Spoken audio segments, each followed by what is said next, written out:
How to see your password in Roblox if you forgot it. Forgot your Roblox password? Don't worry. You can recover your account safely in just a few steps. So start by going to roblox.com and clicking on login. So under the login box, you'll need to enter your username and your password.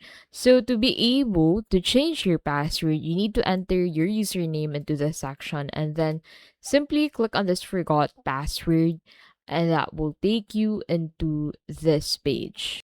So on this page, you just need to enter the email or phone that you've used for the specific account and then click on next, and then Roblox will send an email to the Google Mail or email that you've used for your account. So you just need to open that mail, click the link, and then create a new strong password. Make sure it's unique and secure.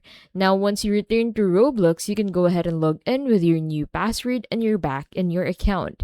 So remember, Roblox never shows old passwords, so always reset through official methods to stay secure. And that is how you can basically see your password in Roblox if you forgot it.